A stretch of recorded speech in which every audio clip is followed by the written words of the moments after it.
ঘরে বসেই চুলটিকে silky smooth straight করতে চান একদম ন্যাচারাল উপায়ে, তাহলে দেরি না করে অবশ্যই এটি ট্রাই করুন বন্ধুরা। দেখবেন চটজলদি আপনার হেয়ারটি কত সুন্দর স্ট্রেট হয়ে গেছে রিবন্ডিং ছাড়াই। আমরা মেয়েরা চুলের জন্য অনেক কিছু করে থাকি যাতে চুলটি সিল্কি স্মুথ ম্যানেজেবল রাখা যায়, তাই পার্লারে অনেক টাকা খরচ করে নিই। এতে করে আমাদের হেয়ারের পার্মানেন্ট কোনো সলিউশন কিন্তু হয় না, হেয়ারটি ডাল ড্যামেজ হয়ে যায় কিছুদিন পর পর, আর এত টাকা অ্যাফোর্ড করা কিন্তু সকলের সম্ভব নয়। তাই আমরা যদি ঘরে বসেই ন্যাচারাল কিছু উপাদান দিয়েই বাড়িতেই হেয়ার স্পা করে ফেলতে পারি, যাতে কোনো কেমিক্যাল থাকবে না, না থাকবে হেয়ার ড্যামেজ হওয়ার হয়। আর হেয়ার ড্যামেজ হলে হেয়ার ফল তো হবেই। তাহলে বন্ধুরা আজকের এই হেয়ার স্পা ক্রিমটি অ্যাপ্লাই করুন, যেটির ফল পাবেন দুর্দান্ত। সপ্তাহে একবার করলেই হেয়ারটি থাকবে স্মুথ, নরম, সোজা এবং চকচকে। তাহলে কি করতে হবে? প্রথমেই যা করতে হবে, একটি পাত্র গ্যাসে বসিয়ে দিতে হবে। তাতে দিয়ে দিন 1 গ্লাসের একটু বেশি জল, অবশ্যই খাওয়ার জল দেবেন। তাতে দিয়ে দিতে হবে 2 থেকে 3 চা চামচের পরিমাণ ফ্ল্যাক্সিড, তিসির বীজ, যেটি সব জায়গাতেই কিনতে পেয়ে যাবেন। এতে থাকে ওমেগা 3 ফ্যাটি অ্যাসিড সমৃদ্ধ, যা চুলকে ন্যাচারালি স্ট্রেট করে চুলের গোড়া শক্ত করে চুলের উজ্জ্বলতা বাড়াতে সাহায্য করে। এবার দিয়ে দিতে হবে রাইস চাল, যে চাল আমরা ভাত খাই সেই চাল। সবাই জানি আমরা রাইস ওয়াটার বা রাইস কতটা হেল্প করে আমাদের হেয়ারে। বেজান হয়ে যাওয়া চুলকে প্রাণ এনে দেবে, রুক্ষতা শুষ্কতা দূর করে চুলকে সোজা, নরম, গ্লোসি করতে সাহায্য করবে। এবারে এটিকে ফোটাতে হবে মিনিট 7 থেকে 10 মিনিট। এই জেলটি একটু ঘন অবস্থায় নামাতে হবে। দেখুন এখানে যেমন দেখতে পাচ্ছেন কতটা জল শুকিয়ে গেছে, রাইসটি সিদ্ধ হয়ে গেছে। এবারে নামিয়ে এটিকে ছেঁকে নিতে হবে। কেউ চাইলে ব্লেন্ড করেও অ্যাপ্লাই করতে পারেন, অথবা ছাঁকনির সাহায্যে জেলটিকে ছেঁকে বের করে নিতে পারেন। আমি ভালো করে জেলটিকে বের করে নিচ্ছি। ভালো করে চেপে চেপে এর জেলটিকে বের করে নিতে হবে। জেলটি এমনই ঘন অবস্থায় নামাতে হবে।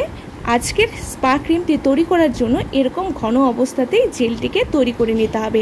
এবারে দিয়ে দিতে হবে 1 চামচের পরিমাণ গ্লিসারিন, আর এখানে অ্যাড করে দিতে হবে হচ্ছে অ্যালোভেরা জেল। এখানে বাজারে কেনা জেলটি দিতে হবে 1 চা চামচের পরিমাণ। এবারে বলে রাখি যে কারো চুলের লেন্থ যদি বড় বা ছোট হয়, তাহলে কিন্তু সমস্ত উপাদানগুলি বাড়িয়ে বা কমিয়ে নেবেন। তারপর এখানে দিয়ে দিতে হবে ভিটামিন ই ক্যাপসুল, যা চুলের গ্রোথ তো ঘটাবেই, সাথে চুলের ড্রাইনেস, ফ্রিজিনেস কাটাতে হেল্প করবে। এবারে ভালো করে সমস্ত উপাদানগুলি সময় নিয়ে মিশিয়ে নিতে হবে। এখানে কেউ চাইলে অয়েল অ্যাড করে নেবেন আপনাদের পছন্দ মতো। আমি আগে থেকেই অয়েল দিয়েছি হেয়ারে, তাই এখানে অ্যাড করলাম না। এবারে পুরো হেয়ারে অ্যাপ্লাই করে নিন ভাগ ভাগ করে। চুলটিকে আঁচড়ে ভাগ করে নিন। ভাগ ভাগ করে অল্প অল্প পরিমাণে চুল নেবেন এবং সামান্য পরিমাণ জেল নিয়ে সেটিকে টেনে টেনে লাগিয়ে নিন। বন্ধুরা এটি সপ্তাহে একবার করতে হবে। এখন যা গরম পড়েছে, এতে আমাদের হেয়ার খুব রাফ হয়ে যায়, রুক্ষ শুষ্ক হয়ে থাকে, আর এই সময় চুল কিন্তু অনেক পরিমাণে ঝরে পড়ে, ঘামের ফলে অনেক হেয়ার ফল হয়, খুশকি হয়, চুলটি খুব রুক্ষ শুষ্ক হয়ে যায়।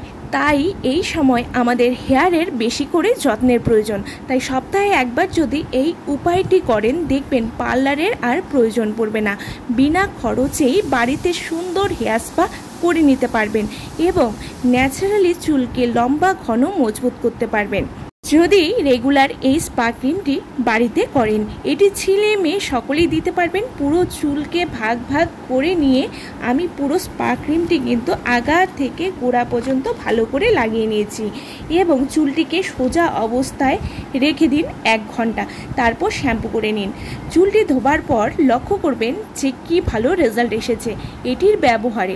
হেয়ার তো সিল্কি, শাইনি, স্মুথ হবেই, সাথে চুলের গ্রোথ না হওয়ার সমস্যা, চুল ঝরে পড়ার সমস্যা, এগুলোও থাকবে না। এত সুন্দর চকচকে হয়ে যাবে হেয়ারটি, মনেই হবে না যে বাড়িতেই হেয়ার স্পা করিয়েছেন। এতটাই চমৎকার এর রেজাল্ট। আমার দেখুন হেয়ারটি কতটা শাইন এসেছে, চুলটি থাকবে ঝরঝরে, কোনো জট লাগার সমস্যা থাকবে না। বন্ধুরা বাড়িতে বসেই যদি চান আপনার হেয়ারটিও ন্যাচারালি স্ট্রেট থাকবে, ম্যানেজেবল হবে, ড্রাইনেস, ফ্রিজিনেসের সমস্যা থাকবে না, তাহলে কিন্তু অবশ্যই আজকের রেমেডি ট্রাই করতে হবে। বন্ধুরা আজকের ভিডিও যদি ভালো লেগে থাকে তাহলে অবশ্যই লাইক, শেয়ার করে পাশে থাকবেন এবং আমার চ্যানেলে নতুন হলে সাবস্ক্রাইব করতে কিন্তু ভুলবেন না। ভালো থাকবেন, সুস্থ থাকবেন। নমস্কার।